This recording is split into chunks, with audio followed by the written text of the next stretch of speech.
After 30 years, I finally have the He-Man figure I've always wanted. If you didn't see my story video about my history with Masters of the Universe, check out that video. I'll have it at the end or it's in the description. I recommend seeing that first. I've been waiting to get a He-Man figure since I was 4 before, because I missed all the merchandise in the stores by the time I was watching He-Man on TV. And finally with this Origins line, I'm going to be able to get a really awesome He-Man figure. Modeled after the original, but kind of updated. Very much modeled after the retro original line, but with some improvements here and there. And we'll go over that after I finally open it. I'm too nervous to open it now that I finally have it.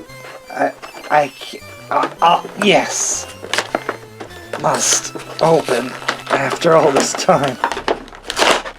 Oh, pictures just like what I used to look at in my little booklet. All I ever had was the Point Dread.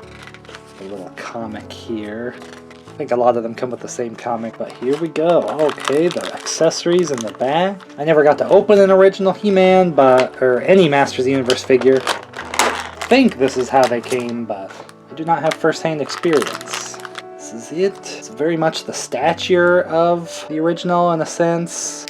But of course this is extra joints. The other ones were kind of more like 5 points of articulation style. These definitely have a lot more going on. Elbow, wrist, rotation, shoulder. Oh, smooth. Oh, that's right. They're very modular. It's okay if it comes out.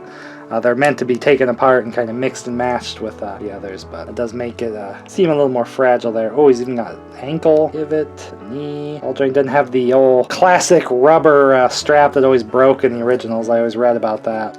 Well, I did have the Attila, but of course it was already broken even after buying it. We didn't know how to replace it. So this is a separate piece. I think this is probably a different method of strapping on than the original one. It's just one big tab to keep that on. So you can take that off and have him kind of like that original comic He-Man, kind of barbarian style sometimes. Different head, the same yellow cartoony hair. I know on the original they didn't have the bracelets kind of painted, so it's cool to have that colored here. I don't know why they did the boot with this yellow, because even in the cartoon he just had solid color on the boots, even though there's like kind of the fluff. So it's kind of an unnecessary detail, but he does kind of look cool with it, just as extra color variation. But really could have just been all brown, would have been just fine because they already painted the cuffs and things. So yeah, really great. Gosh, although that does come out very easily when you're trying to pose it, but maybe we can kind of strengthen that. But wow, finally after all this time.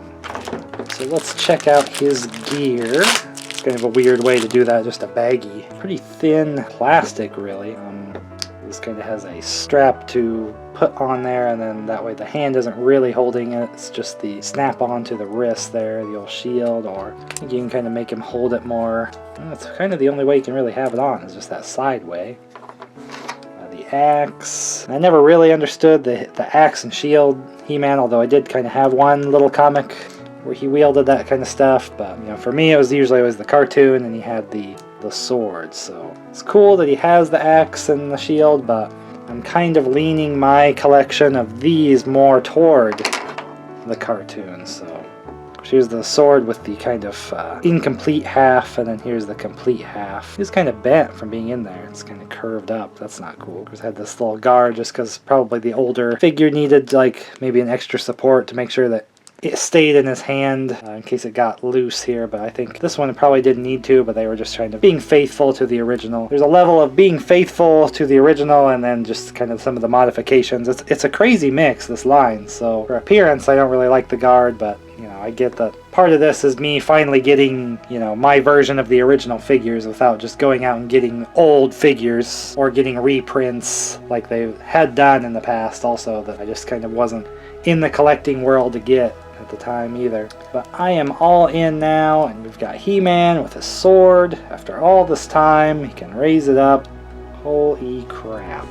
And of course, the reason this is incomplete looking on the other side is because Skeletor's actually completes it. Skeletor's will be like kind of a mirror version that'll snap onto here and complete it, because that was supposed to be the key of Castle Grayskull, was the two power swords together. He can have his little sword and the sheath, as he often did in the cartoon. Didn't always whip out that sword. It was more of a defensive weapon. You could pose him with his offensive comic weapons of axe with the shield, if you wanted, but I probably will just kind of put away the axe and shield weapons. It's cool that it's there because it is an original accessory for He-Man, so finally after all this time, got it. I mean, I just was staring at the picture and the back of the book and the Point Dread all this time. You know, I never had an original figure to put in old Point Dread, so here's the old Talon Fighter.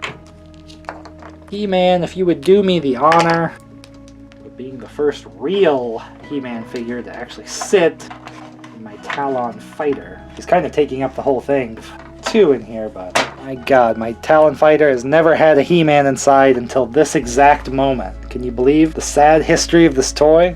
Finally, He-Man will fly.